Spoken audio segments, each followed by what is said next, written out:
हमारे पास है आर जो होता है कंप्लीट मैट्रिक्स स्पेस है।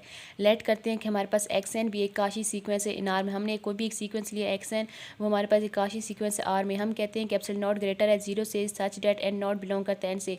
ये जो हमारे पास टर्म थी एन, वो हमारे पास नेचुरल नंबर से बिलोंग कर रही है। हमने कहा कि हमने यूजुअल मैट्रिक्स स्पेस लिया वो लेस दैन एप्सिलॉन नॉट से, एम एन जो एन है वो ग्रेटर है इक्वल एन नॉट से। हमने प्रूव करना है कि काशी सीक्वेंस जो है वो कन्वर्जेंट है, देन क्या वो सब सीक्वेंस बनाती है कि नहीं बनाती।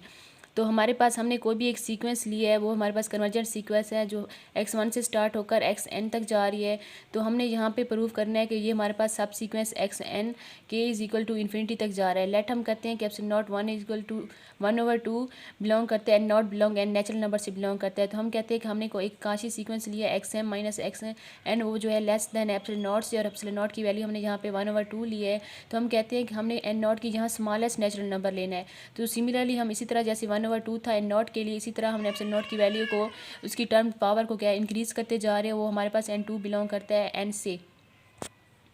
X m minus x n less than 1/2 से हम कहते हैं कि n2 एक स्मॉलेस्ट नेचुरल नंबर। इसी तरह हम इसकी जनरलाइज फॉर्म 2k+1 तक भी चले गए हैं, ये इसकी और स्मॉलेस्ट नेचुरल नंबर आ गई। इसी तरह हमने Cauchy sequence x m minus x n less than 2k+1, तो हमने इसका रिलेशन देखना है कि क्या हमारे पास n not less than n1 से, एन ये लेस दैन n2 से। हम इसकी जब टर्म्स को इंक्रीज़ करते जा रहे थे, ये 3 जब इसकी टर्म्स को इंक्रीज़ करते जा रहे थे, तो हमारे पास एप्सिलॉन नॉट की वैल्यू जो थी ना, इसकी टर्म इंक्रीज़ कर बढ़ती जा रही थी, और इसकी ना एप्सिलॉन नॉट की वैल्यू कम होती जा रही थी। फिर हमने क्या करना है कि हमारे पास इसी तरह इसका डिस्टेंस जो होता है वो स्मॉलर होता जाएगा। फर्स्ट टर्म हमने n m greater equal n naught से, इसी तरह नेक्स्ट टर्म इसकी n m greater equal n1 से, इस तरह आगे चलती जाएगी के एन के तक। फिर हमने कर x n k is a subsequence of x n. हमने एक्स एन के एक सब सीक्वेंस लिया x n k. Let us suppose x n k is also convergent sequence. जो हमारे पास सब सीक्वेंस है वो भी कन्वर्जेंट सीक्वेंस है कि नहीं है, ये हमने करना है। Let us consider sequence of close interval. हमने कोई भी क्लोज इंटरवल लिया I1 xn 1 minus 1/2 xn 1 plus 1/2, इसी तरह I2 के लिए, I k के लिए, इस तरह हम आगे बढ़ते जा रहे थे तो हमारे पास I k तक। फिर हमने यहाँ पे करना है कि ये हमने शो कराना है कि ये नेस्टेड सीक्वेंस हैं कि नहीं है। नेस्टेड सीक्वेंस वो होते हैं कि जो हमारे पास इसका एक दूसरे का सबसेट हो, यानी IK+1 सबसेट हो IK का। और हम इसी तरह हमने IK+1 लिया है, इसकी जनरलाइज फॉर्म, इसकी इंटरवल लिए हैं, और हमने काशी सीक्वेंस से हम यूज़ करेंगे xm minus xn less than 1 2k+1, और यहाँ पे हमने m को रिप्लेस कराया nk+1 और n को कराया nk से। तो हमने यहाँ पे इसकी m को nk+1 लिख लिया और n को nk, और लेस दैन है 1 2k+1। फिर हमने इसको आगे ओपन किया है कि x nk+1 इधर ही रहेगा, और इसको हम इधर लेके जाएंगे दूसरी टर्म को। हमने इधर रखा x nk+1 ग्रेटर है, और इधर हम बाकी टर्म को इधर लेते जाएंगे।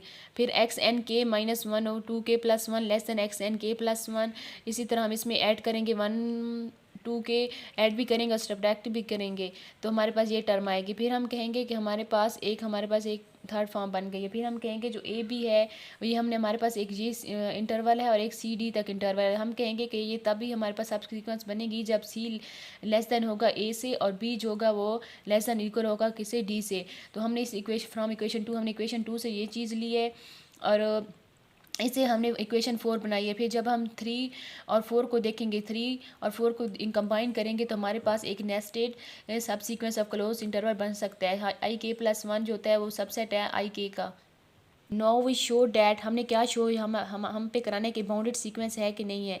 हम कहेंगे कि अप्रोच करते हैं इन्फिनिटी को, और हमने इसका डायमीटर जो होता है ना, इसकी लेंथ जो है वो हमने देखनी है। हमारे पास xnk+1 और 2 हमने दो इंटरवल को क्या ऐड किया है, तो हमारे पास 1 2k आ जाता है, 1 2k ये हमारे पास कैंसिल हो सकता है, 1 2k माइनस 1 बचता है। तो हमने यहाँ पे देखना है कि ये जो हमारे पास k इन्फिनिटी तक जा रहा है, तो इसकी जो होती है ना, हम यहाँ पे जब पुट करेंगे तो हमारे पास ये 0 आएगा, मीन कि जहाँ पे लेंथ हमारे पास जो होती है वो कन्वर्जेंट हो रही है। और जब हम इन दोनों इंटरवल का इंटरसेक्शन लेंगे तो हमारे पास इस स्केलेटन सेट देगा। स्केलेटन सेट को हम सपोज कर लेते हैं कि हमारे पास इक्वल है एक्स के, वही प्रूफ डेट एक्स एंड के जो होता है अप्रोच करता है एक्स, यानी एक सब सीक्वेंस अप्रोच करती है कन्वर्ज करती है। तो हमारे पास एक्स बिलोंग करता है आई के से, is equal to x n minus k 1 minus, हमने यानी दो इंटरवल लिए हैं, और जहाँ पे एक्स हमारे पास उधर ही पड़ रहेगा, हम बाकी टर्म को इधर ले जाएंगे।